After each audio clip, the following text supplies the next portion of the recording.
أعوذ بالله من الشيطان الرجيم. بسم الله الرحمن الرحيم.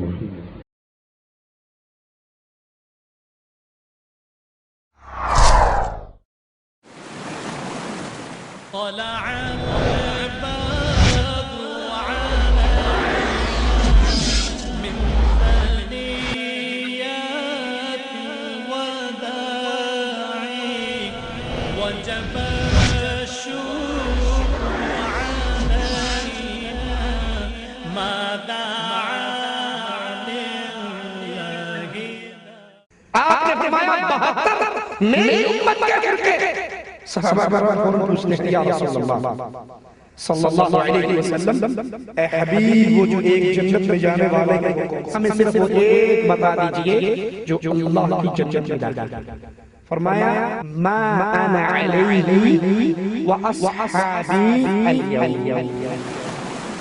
ہر بندے کا یہ دعویٰ ہے، ہر فرقے کا یہ دعویٰ ہے، ہر گروہ کا یہ دعویٰ ہے. قبر پوچھ رہا ہے جنت کا دعویٰ دار، آپ کے اوپر چل کے ماتم کر رہا ہے جنت کا دعویٰ دار، پیروں کے سامنے سجدے کر رہا ہے جنت کا دعویٰ دار، حدیث رسول کو ٹھوکر مار کے اپنے ایمان کی بات کو سینے سے لگا رہا ہے جنت کا دعویٰ دار.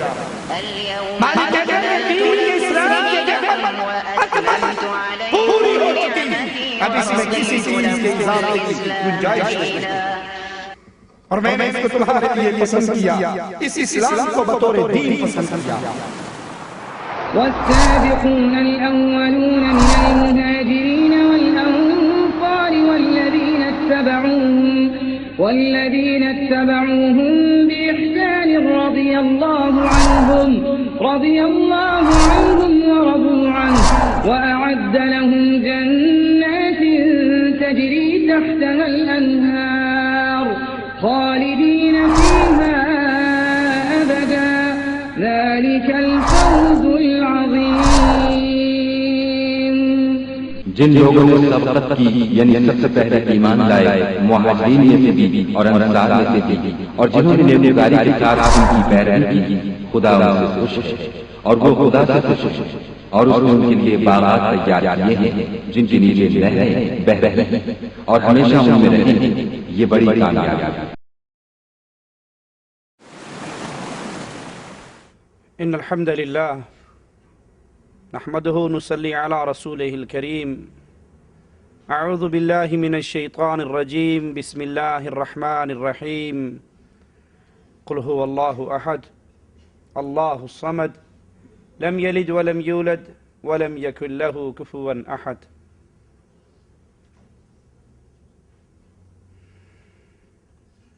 اسلام دو چیزوں کا نام ہے، کتاب اللہ اور سنت رسول اللہ صلی اللہ علیہ وسلم. خوش نصیب ہیں وہ انسان جنہوں نے ان دونوں کو اپنے سینے سے لگایا، اپنا عقیدہ اور عمل امام الانبیاء امام اعظم محمد الرسول اللہ صلی اللہ علیہ وسلم کے طریقے پر بنایا. یہ وہ انسان ہیں جو اللہ کی جنت کے راہی ہیں، جن کے بارے میں رسول اللہ صلی اللہ علیہ وسلم نے یوں بشارت دی کہ میری پوری امت اللہ کی جنت میں داخل ہوگی الا من ابا، سوائے ان بد نصیبوں کے جو خود اللہ کی جنت میں جانے سے انکار کر دیں. قیل من ابا یا رسول اللہ صلی اللہ علیہ وسلم، اللہ کے پیارے حبیب علیہ السلام وہ بد نصیب کون ہیں جو خود جنت میں جانے سے منکر ہو جائیں؟ تو رسول کریم علیہ السلام فرماتے ہیں من اطاعنی دخل الجنہ ومن عصانی فقد ابا.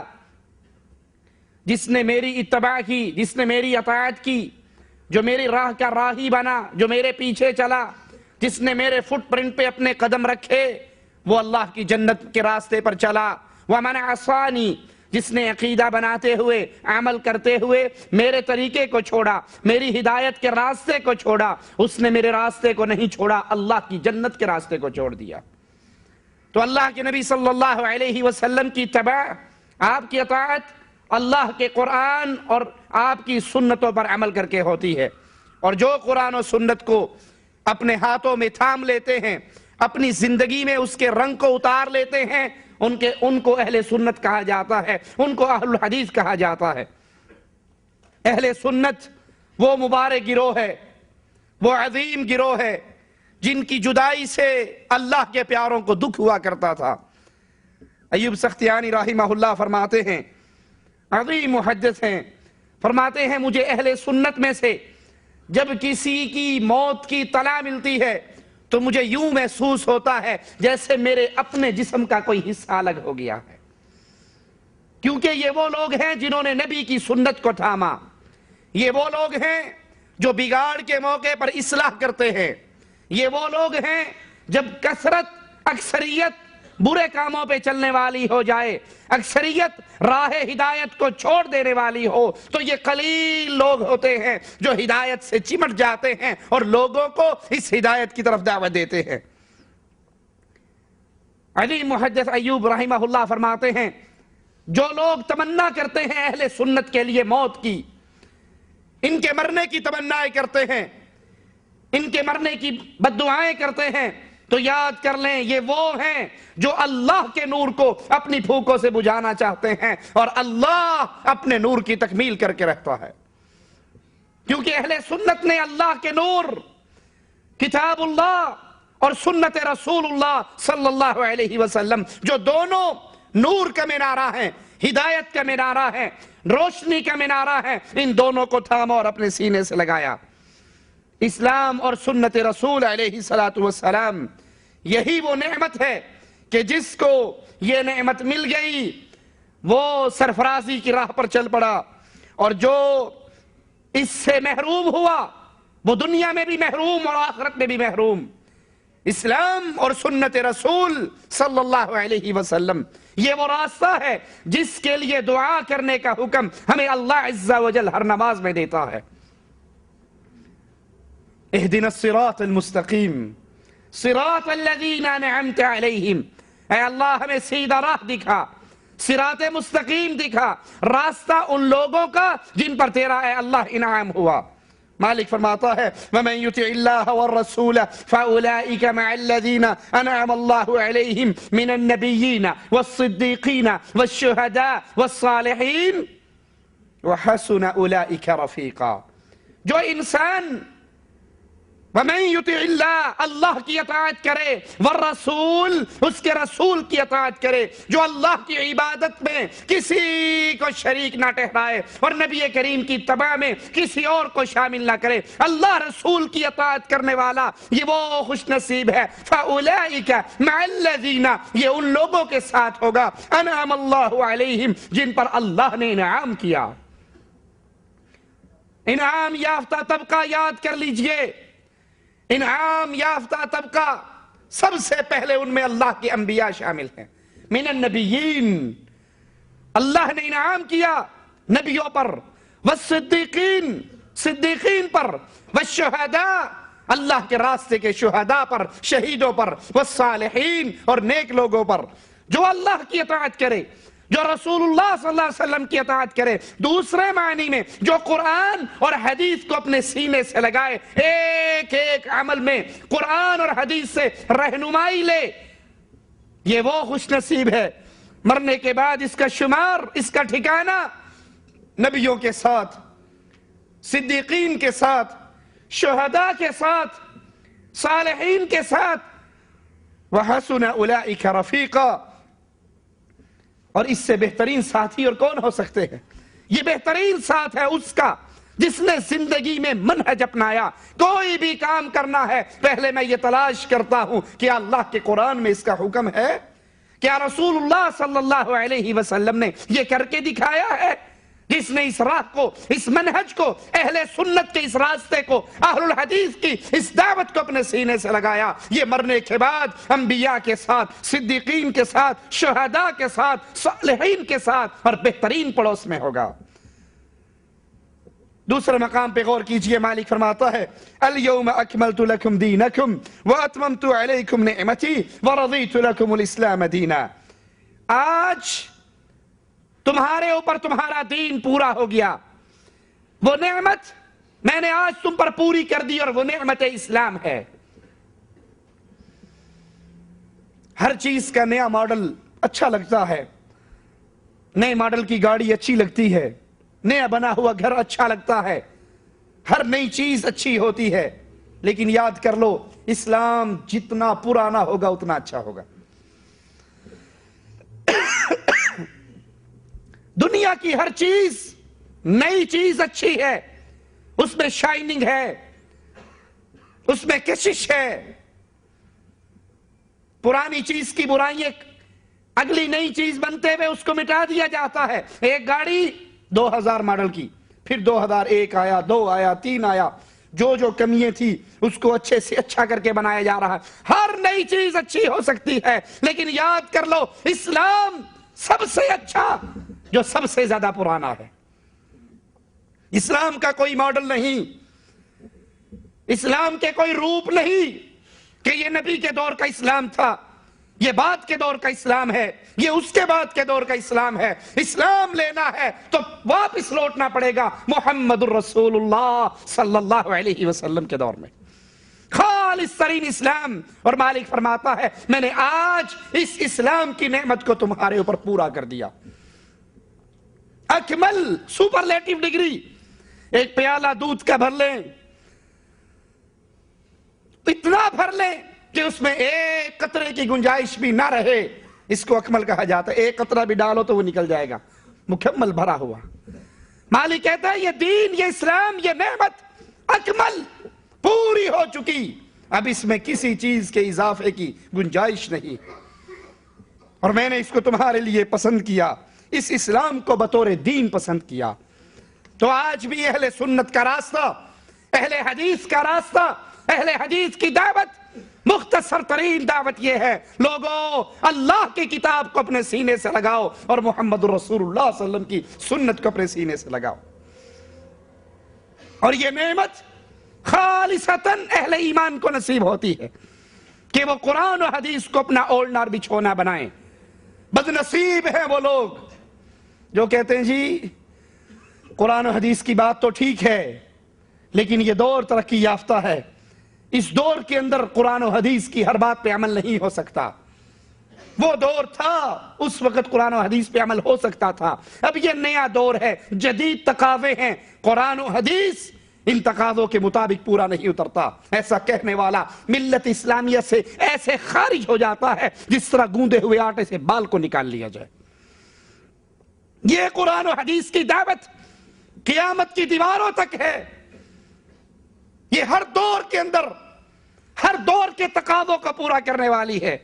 اور سنت حبیب علیہ الصلوۃ والسلام اللہ کا وہ قلعہ ہے جس میں داخل ہونے والا امن اور امان میں آ جاتا ہے. یہ اللہ کا وہ عظیم دروازہ ہے جس میں داخل ہونے کے بعد انسان اللہ تک پہنچتا ہے, اللہ کی معرفت اس کو نصیب ہوتی ہے, اللہ کی توحید کو سمجھتا ہے. اللہ کو پہچاننا ہو تو اس کا راستہ محمد رسول اللہ سے ہو کر گزرتا ہے. اللہ کو راضی کرنا ہو راستہ سنت رسول صلی اللہ علیہ وسلم سے ہو کر گزرتا ہے. ان کنتم تحبون اللہ فاتبعونی. چاہتے ہو اللہ سے محبت کرنا, اللہ کی محبت کا کوئی راستہ کسی جگہ سے ہو کر نہیں گزرتا, وہ صرف ایک جگہ سے گزرتا ہے اور اس کا نام نبی فرما رہے ہیں فاتبعونی, محمد کی اتباع کرو صلی اللہ علیہ وسلم. نبی کریم کو چھوڑ کر آپ پوری کائنات کے پیچھے لگ جائیں. نبی کریم صلی اللہ علیہ وسلم کی سنتوں کو ترک کر کے آپ کائنات کے عمل کو اپنے سینے سے لگا لیں, اللہ کی قسم کبھی اللہ آپ سے راضی نہیں ہو سکتا. اللہ کی رضا مقصود ہو تو محمد کو راضی کرو صلی اللہ علیہ وسلم. اور محمد علیہ السلام راضی ہوتے ہیں اس سے جس نے ایک ہاتھ میں اللہ کی کتاب کو تھاما اور دوسرے ہاتھ میں نبی کی سنتوں کو تھاما, اور اس پہ عمل کرنے والا بلندیوں کے عظیم مقام پر فائز ہوتا ہے. قرآن اس کی بلندی کا نقشہ کھینچتا ہے. یوم تری المؤمنین والمؤمنات یسعی نورہم بین ایدیہم وبایمانہم. اہل ایمان جنہوں نے اس دنیا میں رہتے ہوئے اللہ کی توحید میں کسی کو شریک نہیں کیا, جنہوں نے یا اللہ مدد کا نعرہ لگایا تو پھر ان کی زبان کاٹ دی گئی، ان کی زبان سے کبھی یا علی مدد کی صدا نہیں نکلی۔ انہوں نے اللہ کو مشکل کشا سمجھا، اللہ کو مشکل کشا جاننے کے بعد، یقین کرنے کے بعد، پھر ان پر دنیا جہان کے ظلم کی چکیاں چلا دی گئی، ان کی زبان سے کبھی علی مشکل کشا کا آوازہ نہ نکلا، جس کو میرے آقا نے کہا تھا ان الفاظ میں، یا معاذ لا تشرک باللہ ان قتلت او حرکت، تیرے ٹکڑے ہو جائیں، تجھے جلا کر راکھ کر دیا جائے، معاذ کسی صورت میں اللہ کے ساتھ شرک نہ کرنا۔ یوم تری المؤمنین، ایسے اہل ایمان جنہوں نے توحید کو اپنے سینے سے لگایا، اللہ کی عبادت میں خالص، اللہ کی ذات پر ایمان لانے میں اکیلے خالص، اللہ کی صفات پر ایمان لانے میں خالص، ان کی کیفیت کیا ہوگی قیامت کے دن؟ یسعی نورہم بین ایدیہم، قیامت کے دن ان کا نور ان کے دائیں اور بائیں اور آگے دوڑ رہا ہوگا، یہ اپنے نور کی، اپنی نیکی کا نور، ایمان کا نور، توحید کا نور، اس کی روشنی میں چلیں گے۔ بشراکم اليوم، دنیا میں تانے ملتے تھے اس ایمان کو اپنے سینوں میں اتارنے کی بنا پر۔ ثمامہ جب مسلمان ہوئے، مکہ میں داخل ہوئے، ابو جہل کی پارٹی نے مکے سے باہر نکل کر استہزاء کیا، مذاق اڑایا اور کہا سبوت یا ثمامہ، اے ثمامہ تو صحابی ہو گیا ہے، تو نے بزرگوں کے دین کو چھوڑ دیا ہے، تو نے آباء و اجداد کی رسموں کو ترک کر دیا، تو ملت کے راستے سے ہٹ گیا، سبوت یا ثمامہ، تو صحابی ہو گیا۔ اس نے کہا اللہ کی قسم میں صحابی نہیں ہوا، بلکہ میں نے محمد صلی اللہ علیہ وسلم کی اتباع کی ہے۔ یہ ایمان جب سینے میں اترتا ہے، اہل شرک اس دنیا کے اندر تانے دیتے ہیں، تجھے زیادہ پتا ہے، بزرگوں کو نہیں پتا تھا، بابا جی کو نہیں پتا تھا، دادا ابو کو نہیں پتا تھا، ہمارے شیخ کو نہیں پتا تھا، ہمارے مولوی کو نہیں پتا تھا، ان کے پاس ایک ہی جواب ہوتا ہے، تو نے بزرگوں کے راستے کو چھوڑ دیا۔ اس دور کے مشرکوں نے، ابو جہل کی جماعت نے توحید قبول کرنے پر ثمامہ کو کہا تھا تو صحابی ہو گیا، اور کوئی آج توحید قبول کر لے تو اہل شرک کیا کہتے ہیں؟ تو وہابی ہو گیا۔ بات دونوں کی برابر ہے، ایک ہی وزن سے۔ لیکن یہ ایمان، یہ توحید کہ لوگوں عبادت کا حقدار خالص ایک اللہ کی ہو سکتی ہے، عبادت میں اللہ کے علاوہ کسی کو شریک نہیں کیا جا سکتا۔ اگر اس دنیا میں اس توحید کو اپنے سینے سے لگایا، ہر کالی جھنڈی کو دیکھ کر جھک جانے والوں، ہر سبز جھنڈے کو دیکھ کر رکوع کر دینے والوں، ہر پکی قبر کو دیکھ کر اس کو چومنے والوں، ہر مجذوب ننگے دھڑنگے کو دیکھ کر اس کے پاؤں چھونے کے لیے رکوع کرنے والوں، اللہ کی قسم یہ غیرت، مومن کبھی اس چیز کو برداشت نہیں کر سکتا۔ مومن کی غیرت یہ ہوتی ہے کہ جو کام خالص حق ہے اللہ عز و جل کا، اس کی گردن کاٹ دی جائے، وہ تب بھی وہ عمل غیر اللہ کے لیے نہیں کیا کرتا۔ یہ رکوع اللہ کے لیے، یہ سجدہ اللہ کے لیے، یہ نظر اللہ کے لیے، یہ نیاز اللہ کے لیے، یہ قیام اللہ کے لیے، یہ ذلت کا اظہار اللہ کے لیے۔ اگر یہ ایمان بنا لو تو پھر سنیے قرآن کیا کہتا ہے، بشراکم اليوم جنات تجری من تحتها الانہار خالدین فیہا ذالک هو الفوز العظیم۔ اے اہل ایمان، اے اہل توحید، تمہارے لیے خوشخبری ہے، آج ایسی جنتوں کی جن کے نیچے نہریں بہتی ہیں، دودھ کی نہر، شراب کی نہر، شہد کی نہر، میٹھے پانی کی نہر، ہمیشہ کے لیے اب یہ جنت تمہیں مبارک ہو۔ ذالک هو الفوز العظیم، یہ اصل کامیابی ہے۔ لوگوں یہ کامیابی نہیں ہے میرا بیٹا ڈاکٹر بن گیا، انجینئر بن گیا، پروفیسر بن گیا، کاروباری بن گیا، ملینئر بن گیا، کروڑ پتی بن گیا۔ اللہ کی قسم یہ کامیابی نہیں ہے۔ کامیاب ہے وہ جس کا بیٹا جنتی بن گیا، جو جنتی راستے پہ چل پڑا، جو محمدی رنگ میں رنگا گیا، اللہ کی قسم یہ کامیاب، اور جس نے محمدیت کو چھوڑ دیا وہ پوری دنیا کا بادشاہ بن جائے تب بھی وہ برباد ہے، تب بھی وہ ناکام ہے، تب بھی وہ مسکین ہے، تب بھی وہ ترس کھائے جانے کے قابل ہے کہ یہ 60 سالہ زندگی میں مزے کر رہا ہے، اور ایک زندگی ایسی ہے جہاں جنتی ہے تو خالدین فیہا ابدا، ہمیشہ کی جنت ہے، اور جہنمی ہے تو خالدین فیہا ابدا، ہمیشہ کی جہنم ہے۔ یہ اہل توحید کا حال، یہ اہل ایمان کا حال، یہ جنہوں نے اہل سنت کے راستے کو اپنایا ان کی کیفیت، اور جنہوں نے توحید کو ترک کیا، نبی کی سنتوں کو ترک کیا، نبی کے راستے کو ترک کیا، نبی کی باتوں کو جان کر تسلیم کر کے کہ یہ حدیث رسول ہے مانتے ہیں، پڑھا ہے، دیکھا ہے، سنا ہے، مانتے کیوں نہیں ہمارے مذہب میں نہیں ہے، مانتے کیوں نہیں ہمارے شیخ نے ایسا نہیں کہا، مانتے کیوں نہیں ہمارے پیر کی تعلیم یہ نہیں ہے، جو تعلیم محمد کو صلی اللہ علیہ وسلم اپنے پیروں، باپوں، بزرگوں، حضرتوں کی وجہ سے ٹھوکر مارتا ہے، اللہ کی قسم اس نے رب کی جنت کو چھوڑ دیا۔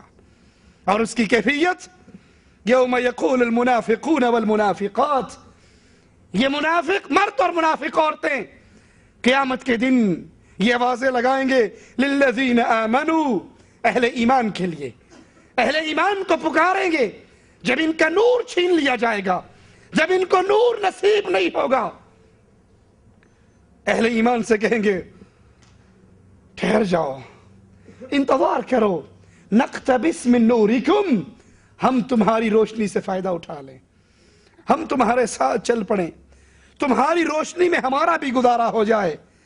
قیل ارجعوا وراءکم فالتمسوا نورا، اہل ایمان یا اللہ کے ملائکہ کہیں گے ارجعوا وراءکم، واپس جاؤ، قبروں پہ سجدے کرنے والوں، قیامت کے دن نور نہیں نصیب ہوگا، یا علی مدد کی صدائیں لگانے والوں، پیروں کے لیے نظر و نیاز دینے والوں، بکرے کی نیاز دے کے خون بہا کے غیر اللہ کے نام پر ان کو راضی کرنے والوں، ارجعوا وراءکم، واپس جاؤ دنیا کے اندر، فالتمسوا نورا، نور تو موحد کو ملتا ہے، مشرک کو نہیں ملتا۔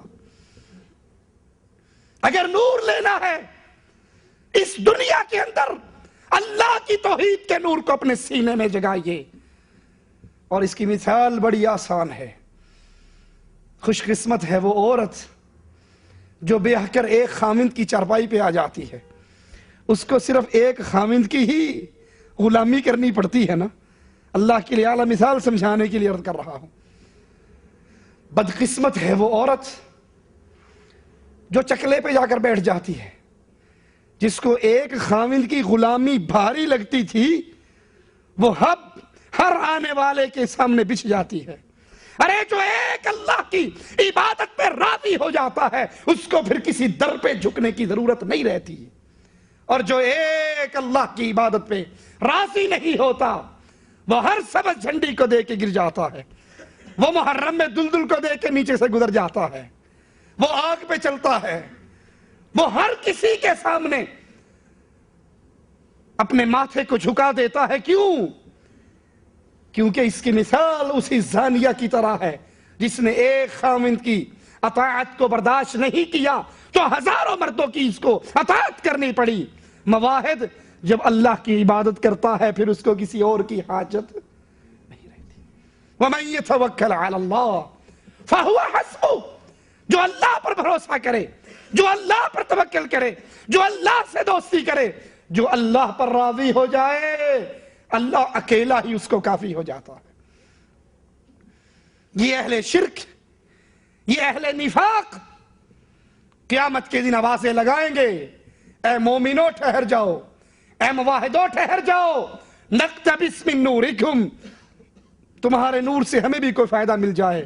کہا جائے گا ارجعوا وراءکم فالتمسوا نورا، نور توحید چاہیے، دنیا کی زندگی میں یہ نور ملتا ہے، اس زندگی کے اندر تمہیں نور نہیں مل سکتا اور کسی اور کے نور کا فائدہ تمہیں نہیں ہوگا۔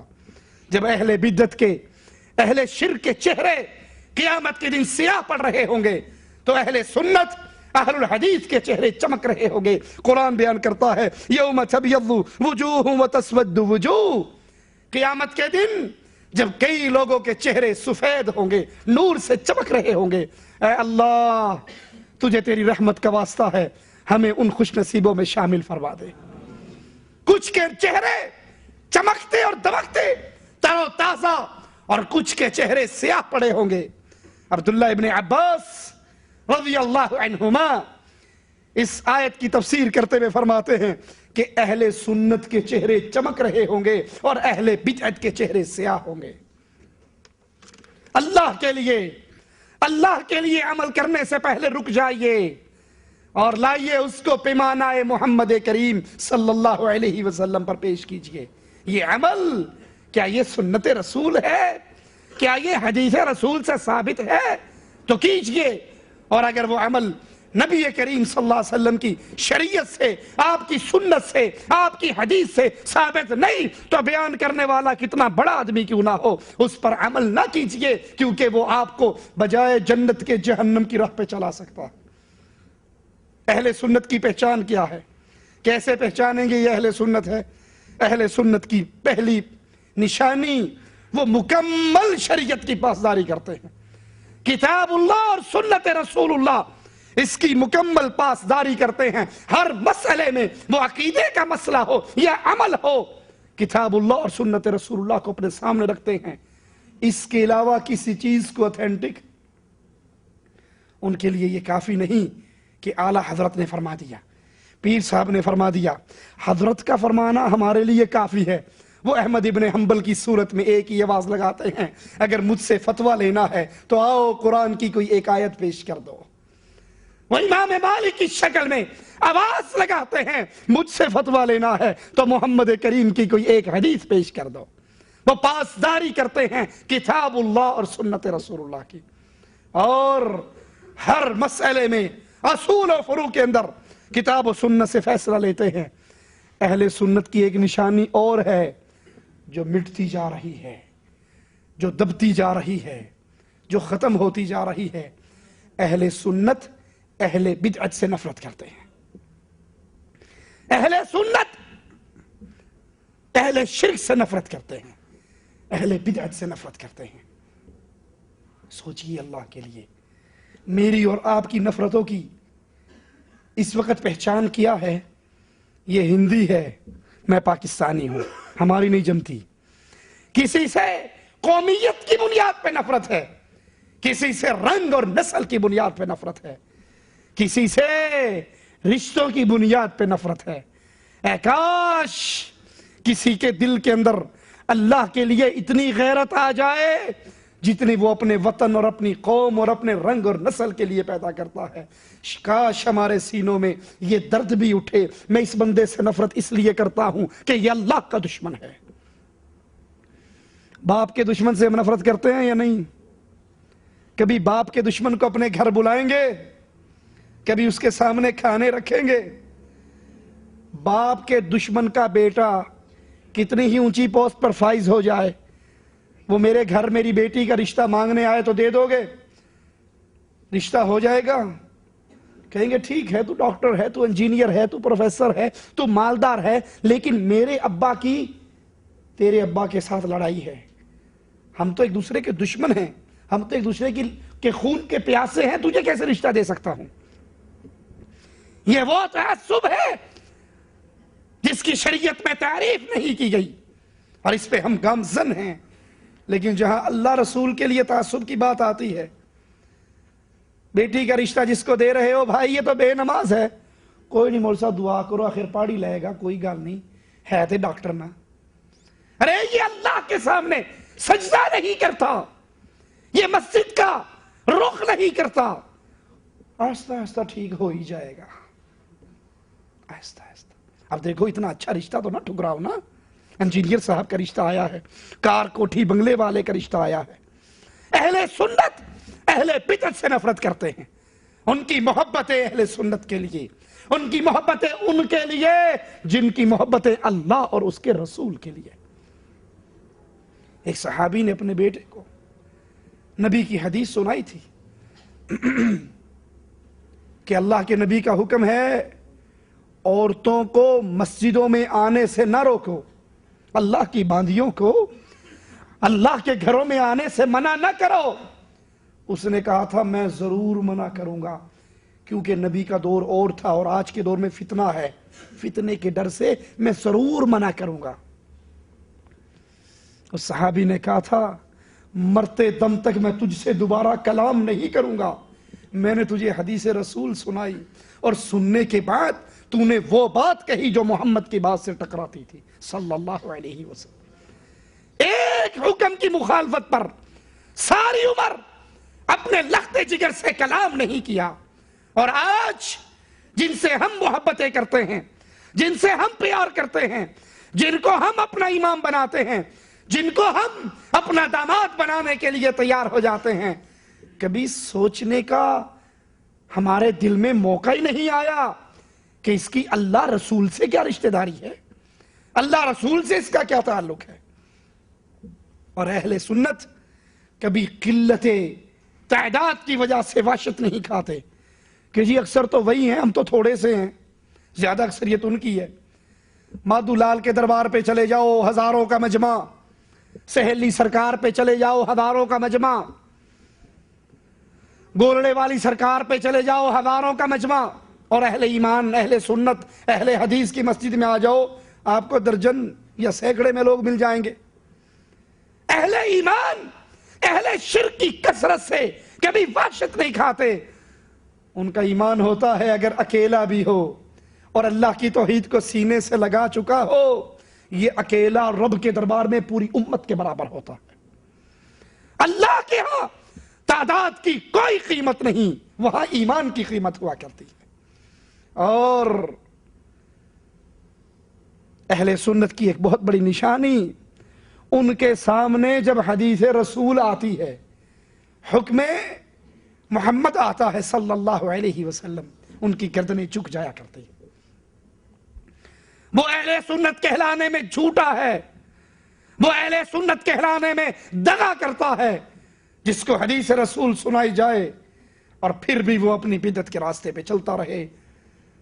اہل سنت کمانڈا سکا روب پاندے ہو، سنتاں حضور دیاں ساری چھڈی جاندے ہو. جو نبی کی سنتوں کو چھوڑے، جو نبی کی حدیثوں کو ٹھوکر مارے، وہ 1000 مرتبہ اپنے آپ کو اہل سنت والجماعت کہتا رہے، اس کا شمار اہل سنت میں نہیں ہوتا. اہل سنت کون ہوتے ہیں ذرا سنیے. صحیح بخاری میں ہے اللہ کے نبی صلی اللہ علیہ وسلم نے ایک انگوٹھی بنائی اور انگوٹھی پہن لی. میرے نبی کے صحابہ نے دیکھا، کچھ ہی دنوں کے بعد کیا دیکھتے ہیں، جس صحابی کو بھی دیکھا اس کی انگلی کے اندر انگوٹھی ہے. نبی نے انگوٹھی اتار دی، سب صحابہ نے اتار دی. نبی نماز پڑھا رہے، دوران نماز جوتی اتار کے سائیڈ پہ رکھ دی، سلام پھیر کے دیکھا تو سب صحابہ جوتی اتار چکے. پوچھتے ہیں میرے ساتھیو تم نے جوتی کیوں اتاری؟ اہل سنت کون ہوا کرتا ہے؟ اہل حدیث کون ہوا کرتا ہے؟ کہا آقا آپ کو دیکھا تھا، آپ نے جوتی اتار دی تھی. کہا میرے ساتھیو میں نے تو اس لیے اتاری تھی کہ جبرائیل نے مجھے آ کر بتایا تھا اے نبی صلی اللہ علیہ وسلم آپ کی جوتی میں گندگی لگی ہے، میں نے تو اس لیے اتاری. کہا آقا آپ نے اس لیے اتاری اور ہم نے اس لیے اتاری کہ ہمارے امام نے اتار دی ہے. جبرائیل نے آ کر کیا کہا تھا، نبی آپ کی جوتی میں گندگی لگی ہے. جبرائیل وہابی تو نہیں سی. سوچنا کبھی، ہم تو کہتے ہیں ہمارے للو پھتو سب کو علم غیب ہوتا ہے. تعویذ دینے والا آتا ہے، تعویذ لکھتے ہوئے کہتا ہے یہ دیکھا کڑی ہوئے گی، دوسرے سے کہتا ہے منڈا ہوئے گا، کچھ نہ کچھ تو ہوگا نا. ایک فیملی تو پھر بھی مرید رہے گی نا. علم غیب کے دعوے دار ہیں. اور یہاں امام اعظم قائد اعظم محمد الرسول اللہ صلی اللہ علیہ وسلم دوران نماز جوتی اتار دیتے ہیں، کہتے ہیں جبرائیل نے مجھے بتایا تھا کہ آپ کی جوتی میں گندگی لگی تھی. اے میرے ساتھیو جب تم مسجد میں آیا کرو اپنی جوتی کو زمین پہ مسل لیا کرو تاکہ اگر گندگی ہو تو مٹی سے زائل ہو جائے. اہل سنت کی مثال، اہل حدیث کا کردار. آپ جمعے کا خطبہ ارشاد فرما رہے، ایک صحابی درمیان سے کھڑے ہوئے، آپ نے کہا بیٹھ جاؤ. دوسرے ساتھی ابھی مسجد کے مدخل پر تھے، مسجد کے دروازے پر تھے، وہیں پر بیٹھ گئے۔ آپ نے کہا میرے ساتھی میں نے تجھے تو نہیں کہا بیٹھنے کو۔ کہا آقا آپ کی زبان مبارک کا یہ پیغام میری سماعت سے ٹکرایا تھا، بیٹھ جاؤ، میں آپ کا حکم سن کے کیسے کھڑا رہ جاتا۔ اے اپنی بیویوں کو 9 راتوں کے لیے درباروں پہ چھوڑنے والوں، اے پیروں کی قبروں کا خاک چاٹنے والوں، اے اپنے معصوم بچوں کو بزرگوں کی قبروں کا طواف کروانے والوں، اے شادی کے بعد بیوی کو اس کے خامند کو نویلے جوڑے کو سب سے پہلے حضرت جی کی زیارت کروانے والوں، کیا تمہیں محمد صلی اللہ علیہ وسلم کی کوئی حدیث نہیں پہنچی صلی اللہ علیہ وسلم؟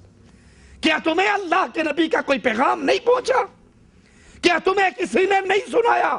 آپ نے اپنے بارے میں کہا تھا لا تتخذوا قبری عیدا، لوگوں میری قبر کو میلہ گاہ نہ بنانا، لوگوں میری قبر پہ میلے نہ لگانا، لوگوں میری قبر کو سجدہ گاہ نہ بنانا۔ اللہ کی لعنت ہو یہودیوں پر، عیسائیوں پر، انہوں نے اپنے نیک لوگوں کی قبروں کو مسجدیں بنا لیا۔ صحابی کہتے ہیں نبی آپ کی آواز میرے کان سے ٹکرائی، بیٹھ جاؤ، میں کیسے کھڑا رہ جاتا۔ یہ اہل سنت کی پہچان ہے، وہ حدیث رسول پڑھ کر سن کر اپنی گردن کو جھکا دیا کرتا۔ صحیح بخاری میں ہے ابو بکر عمر رسول کریم صلی اللہ علیہ وسلم سے اس حکم کے آنے کے بعد کہ نبی کے دربار میں آواز اونچی، لا ترفعوا اصواتکم فوق صوت نبی، نبی کی آواز سے اونچی آواز نبی کی مجلس میں بلند نہ کرو۔ ابو بکر عمر نبی سے گفتگو کرتے ہوئے اتنی آہستہ گفتگو کرتے کہ ان کو اپنی بات 1-2 دفعہ دہرانی پڑتی اور مشکل سے سمجھ آتی کہ کہیں ہماری آواز نبی کی آواز سے بلند۔ آج عجیب سسٹم ہے، دعویٰ یہ ہے کہ ہمارے نبی مجلس میں موجود ہیں، آگے آگے تاج والے دم بدم پڑھو درود کہ حضرت بھی ہیں، حضرت بھی ہیں یہاں موجود۔ کرسی بھی سجتی ہے نا، میلاد کی کرسیاں دیکھی ہوں گی، کرسیاں سجتی ہیں باقاعدہ۔ وہ کوئی ایک بندہ گیا میلاد میں تو کرسی بڑی خوبصورت سجی ہوئی، اس نے کہا جناب ایک کرسی کہدے واسطے ہے؟ کہا تینوں نہیں پتا گستاخا واپیا، اللہ کے نبی نے آ کر بیٹھنا ہے۔ کہا بڑی بات ہے، جب آ جائیں تو مجھے بھی دکھا دینا، میں بھی زیارت کر کے کم از کم صحابیوں میں تو شامل میں بھی ہو جاؤں۔ کہا نہیں تو وہابی گستاخ ہے، تیری آنکھ دیکھنے کے قابل نہیں ہے۔ اس نے کہا میں آنکھیں بند کر لوں گا، میرا ہاتھ ہی لگوا دینا۔ اللہ کے نبی کے بارے میں شریعت کا آرڈر ہے، نبی موجود ہو تو آواز اونچی نہ کرو۔ ابو بکر عمر دونوں اپنی آوازوں کو اتنا دھیما رکھتے نبی کی مجلس میں کہ بات مشکل سے سمجھ آتی۔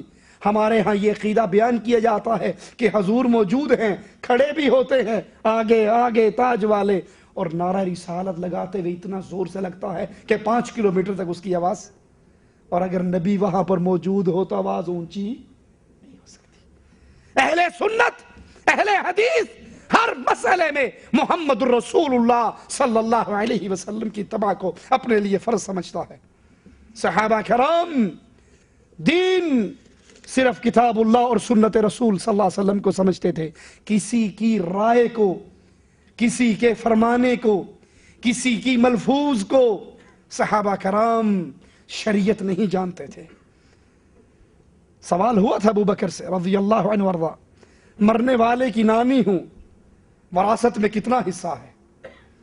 تو ابو بکر نے کہا تھا بڑھیا مجھے کوئی حدیث یاد نہیں ہے، لوٹ جا، میں اپنے ساتھیوں سے پوچھوں گا، اگر نبی کی کوئی حدیث ملی تو تجھے بتا دوں گا، اور اگر نہ ملی تو ابو بکر اپنی رائے، پھر میں اپنی رائے کو بیان نہیں کر سکتا۔ کسی نے کہا تھا، سوالی نے، سائل نے کہا تھا اس مسئلے میں کیا فرماتے ہو؟ تو انہوں نے جواب میں کہا تھا مجھے کوئی حدیث یاد نہیں۔ کہا اپنی رائے ہی دے دو، آپ کا خیال کیا ہے؟ بڑی اونچی شخصیت ہو آپ بھی۔ کہا اگر میں اپنی رائے دوں مجھے کون سا آسمان سایہ دے گا اور کون سی زمین پناہ دے گی؟ میں نبی کے دین میں اپنی رائے زنی پیش کروں؟ حضرت عمر نے فیصلہ کیا تھا کوئی حق مہر جتنا میں خاص طے کر رہا ہوں اس سے زیادہ ادا نہ کرے۔ ایک بڑھیا لاٹھی ٹیکتی ہوئی آئی تھی اور عمر کو روک کے کہا تھا عمر تیری چلے گی یا قرآن کے چلے گی؟ قرآن تو کہتا ہے کسی کو خزانہ بھی دیا ہو تو واپس، وہ قرآن خزانہ دینے کی اجازت دیتا ہے اور تو فکس کر رہا ہے۔ امیر المومنین نے کہا تھا لوگو بڑھیا ٹھیک کہتی ہے، عمر نے غلط کہا ہے۔ یہ اہل حدیث کا منہج، یہ اہل حدیث کی دعوت، یہ مسلک اہل حدیث، یہ اہل سنت کا ترہ امتیاز کہ ہم ہر آدمی کی بات کو ٹھوکر مار دیتے ہیں اگر اس کی بات آمنہ کے لال سے ٹکرا جاتی ہے، پھر ہمارے نزدیک اس کی کوئی حیثیت باقی نہیں رہتی۔ ایک سائل نے کہا تھا صحابی سے اس مسئلے میں کیا کہتے ہو؟ کہا اللہ کے نبی کا فرمان یہ ہے۔ کہا میں نے تو سنا ہے شاید ابو بکر و عمر کی یہ رائے ہے۔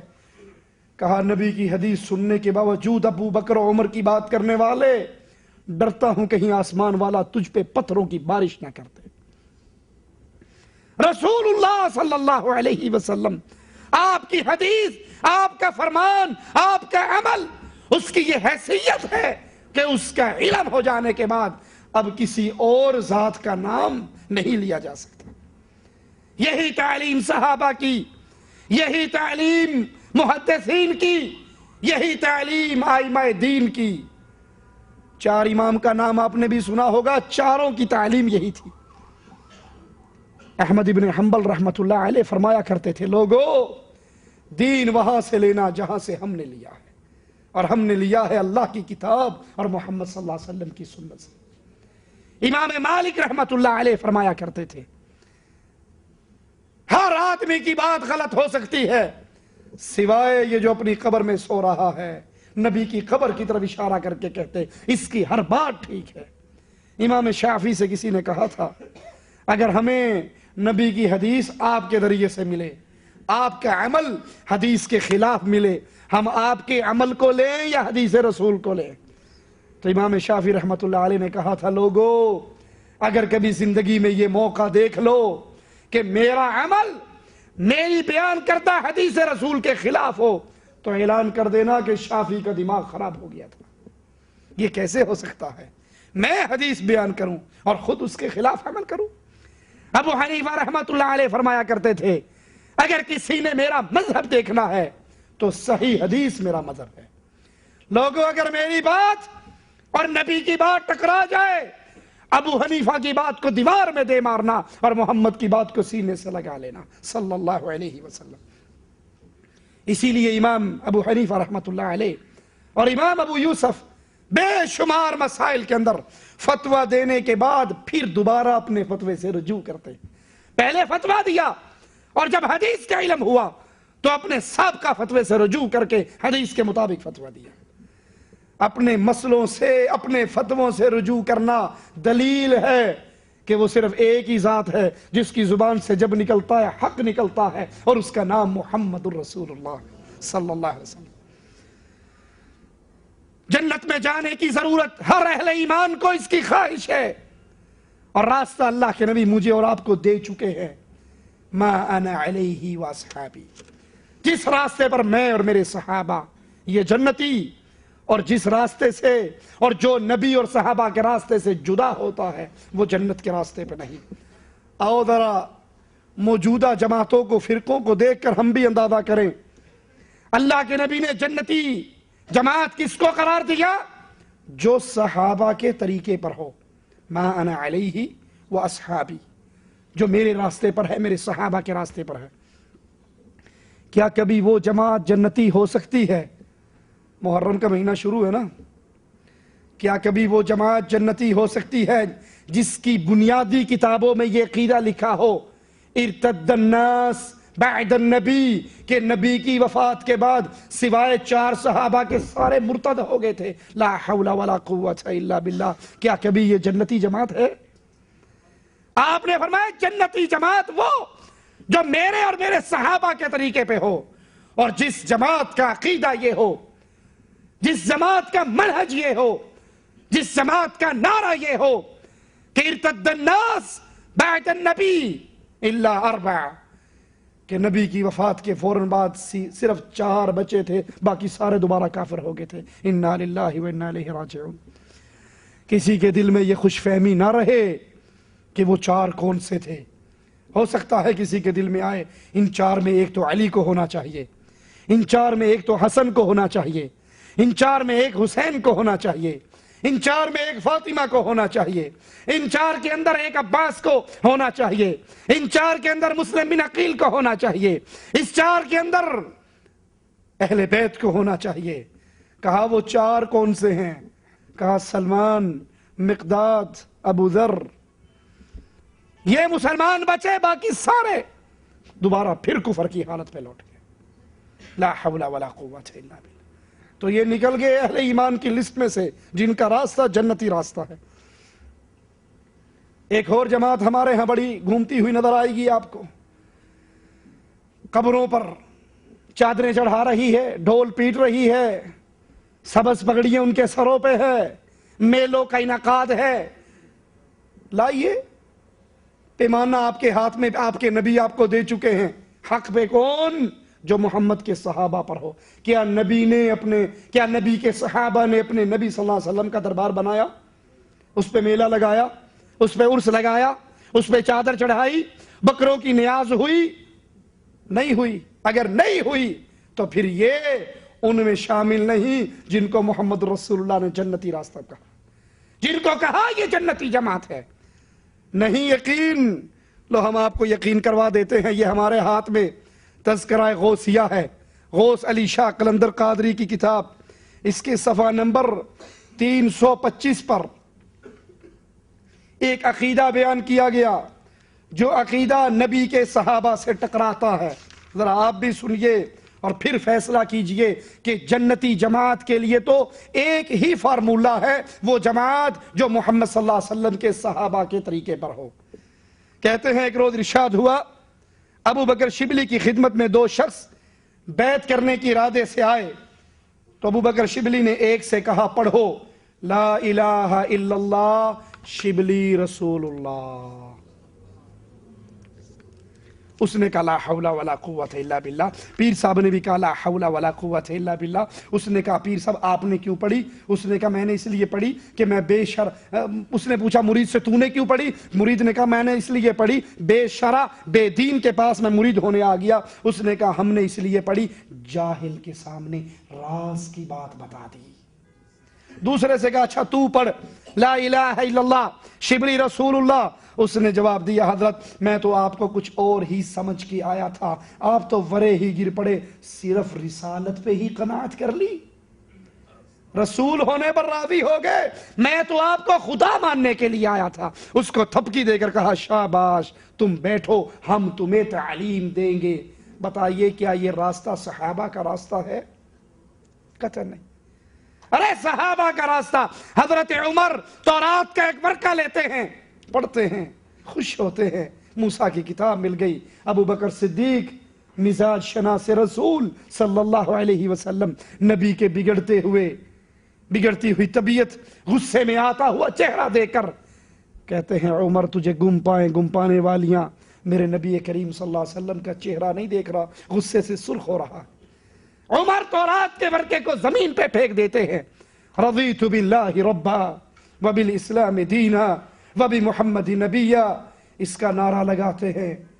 اللہ کے نبی کہتے ہیں اے عمر، اے تورات کا ورقہ پڑھنے والے، لو کان موسیٰ حیا ما وسعہ الا اتباعی۔ آج تو موسیٰ کی کتاب تورات کا پڑھ رہا ہے، ارے محمد کریم صلی اللہ علیہ وسلم کے حوالے کو سن۔ آج موسیٰ خود زندہ ہوتے ان کو بھی میری ہی تباہ کرنی پڑتی۔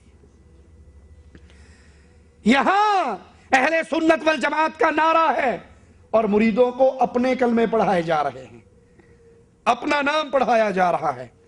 یہ ہمارے ہاتھ میں دوسری کتاب احمد رضا خان بریلوی صاحب کی ہدائی کے بخشش، اس کا صفحہ نمبر 3 ہے۔ اس صفحہ نمبر 3 پہ یہ حضرت اللہ کی توحید کے بارے میں کیا کچھ کہتے ہیں، ذرا آپ بھی سنیے۔ رسول کریم صلی اللہ علیہ وسلم کو مخاطب کر کے کہتے ہیں میں تو مالک ہی کہوں گا کہ تم ہو مالک کے حبیب، یعنی محبوب و محب، نہیں میرا نہیں تیرا۔ اے اللہ کے نبی، ہمارا مالک کون ہے؟ اللہ۔ احمد رضا خان صاحب کہہ رہے ہیں کہ اے اللہ کے نبی میں آپ کو بھی مالک کہوں گا کیونکہ آپ مالک کے پیارے ہو۔ کسی کی بیوی سے اس کی ماں کو بہت پیار ہو تو وہ کیا کہہ سکتا ہے، بیگم صاحبہ آپ جو ہے نا میری ماں کی بڑی پیاری ہیں اور میری ماں آپ سے بڑا پیار کرتی ہے، آج کے بعد میں آپ کو پھر ماں ہی کہوں گا۔ ارے وہ مالک کے جتنے پیارے ہوں، رسول اللہ اللہ کے پیارے، اللہ کے حبیب، اللہ کے خلیل، درست ہے یہ بات، لیکن وہ مالک،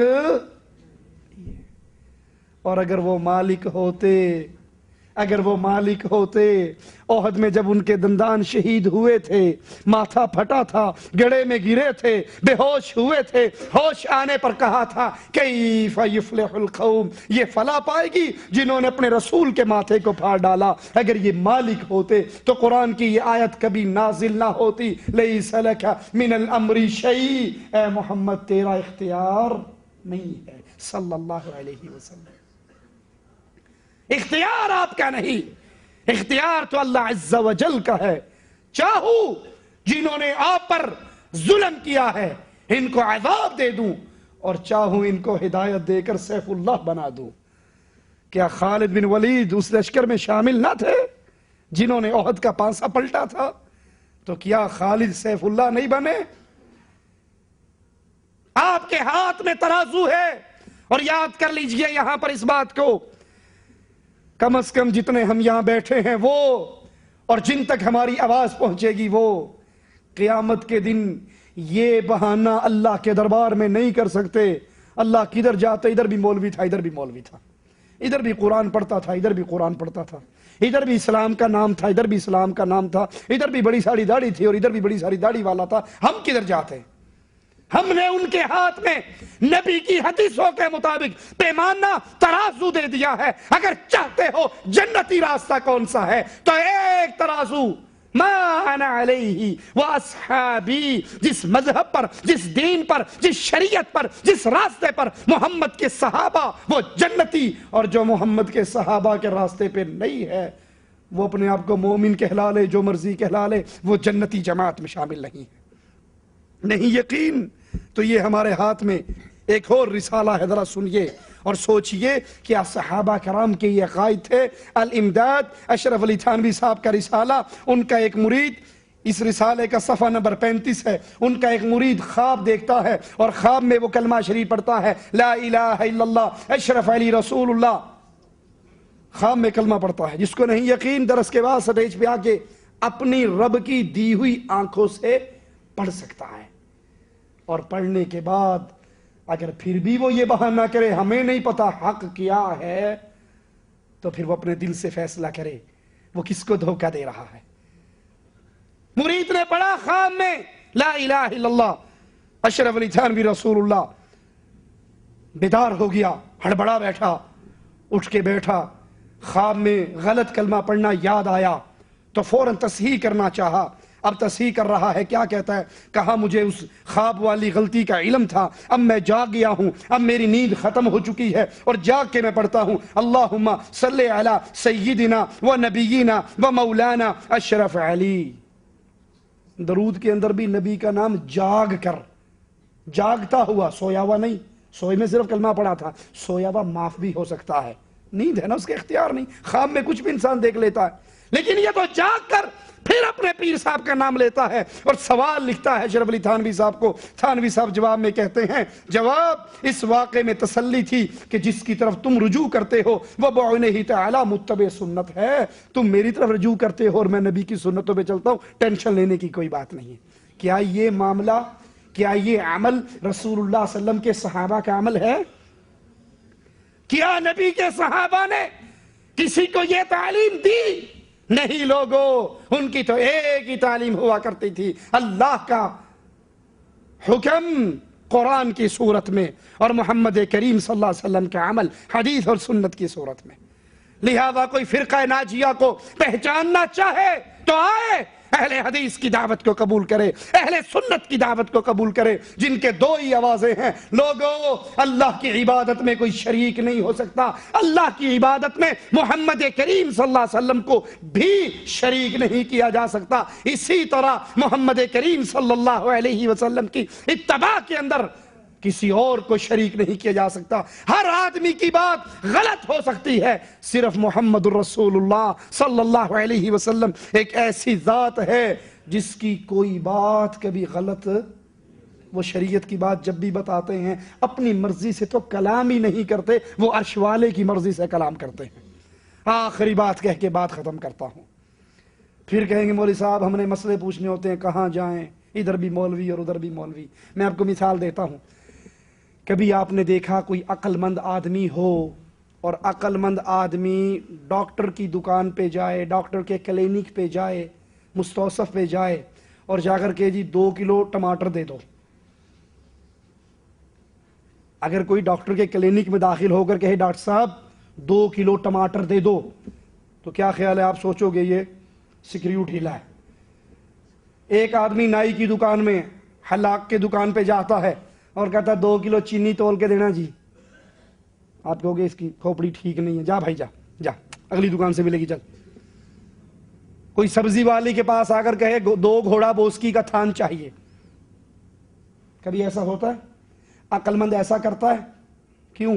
عقل مند کو پتا ہے سبزی کہاں سے ملنی، دال کہاں سے ملنی، دوائی کہاں سے ملنی۔ اس کے سامنے مختلف دکانیں، ایک ہی مارکیٹ ہے، 10 دکانیں ہیں، لیکن اس کی عقل کام کرتی ہے، وہ جانتا ہے یہاں سے سبزی ملے گی، یہاں سے دال ملے گی، یہاں سے ٹیکا لگے گا، یہاں سے دوائی ملے گی، یہاں سے کپڑا ملے گا۔ ارے اللہ کے بندو، اگر تم نے اللہ کی بات لینی ہے، دکانیں بے شمار ہیں،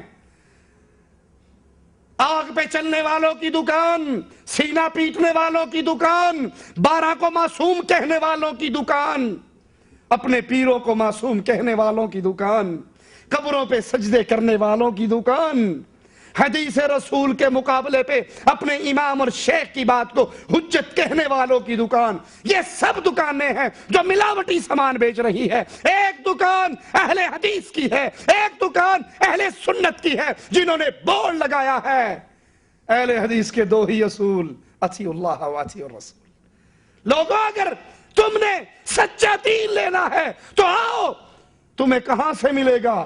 جن کے صرف 2 ہی آوازیں ہیں کہ اللہ کی کتاب اور رسول اللہ صلی اللہ علیہ وسلم کی سنت، باقی سب کا احترام، 12 اماموں کا احترام، 4 اماموں کا احترام، حضرتوں کا احترام، پیروں کا احترام، بزرگوں کا احترام، سب کی عزت، سب کا احترام، لیکن محمد کے احترام کے بعد ان کا احترام صلی اللہ علیہ وسلم۔ پہلا احترام رسول اللہ صلی اللہ علیہ وسلم کے لیے، اور نبی کا احترام کیا ہے؟ نماز پڑھنی ہے، صلو کما رأیتمونی اصلی، محمدی طریقے پہ پڑھو۔ حج کرنا ہے، خذوا عنی مناسککم، حج کے راستے نبی سے پوچھو۔ روزے رکھنے ہیں، نبی سے پوچھو۔ طلاق دینی ہے، نبی سے پوچھو۔ نکاح کرنا ہے، نبی سے پوچھو۔ عقیدہ بنانا ہے، نبی سے پوچھو۔ جو نبی کہتے جائیں تم کرتے جاؤ، اور اگر یہ عمل بن جائے تو اللہ سے امید ہے ادھر ہماری روح نکل رہی ہوگی، ادھر ہمارے لیے جنت کے فیصلے ہو رہے ہوں گے۔ اے اللہ ہمارے حال پہ رحم فرما، اے اللہ ہمارے گناہوں کو معاف فرما، اے اللہ ہماری خطاؤں کو معاف فرما، اے اللہ ہماری سیاہکاریوں کو معاف فرما، اے اللہ ہمیں اہل سنت کے راستے پہ چلنے کی توفیق عطا فرما، اللہ ہمیں اپنی توحید پہ قائم رہنے کی توفیق عطا فرما، اپنے حبیب کے راستے پر قائم رہنے کی توفیق عطا فرما۔ اے اللہ ہمارے فلسطینی مسلمان بھائی، اللہ ہمارے موحد بھائی، اللہ ان پر یہودی ظلم کر رہا ہے، اللہ تو ان سے انتقام لے، اللہ تو یہود و ہنود سے انتقام لے، اللہ تو یہود و نصارہ سے انتقام لے۔ اے اللہ جو تیرے مسلمان بندوں پر ظلم کر رہے ہیں، اللہ اپنے قہر کا کوڑا ان پہ برسا۔ اللہ فلسطین کے مسلمانوں پر رحم فرما، اللہ فلسطین کے مسلمانوں پر رحم فرما، اللہ امت اسلامیہ پر رحم فرما، اللہ امت اسلامیہ پر رحم فرما۔ اللہ زندہ رکھنا، ایمان پہ رکھنا، توحید پہ رکھنا، موت دینا تو اس حال میں دینا کہ ہم تجھ سے راضی ہوں اور تو ہم سے راضی ہو، ادھر ہماری روح نکل رہی ہو مولا، اور ادھر تو ہماری جنت کا فیصلہ فرما چکا ہو۔ اقول قولی ھذا واستغفر اللہ لی ولکم ولسائر المسلمین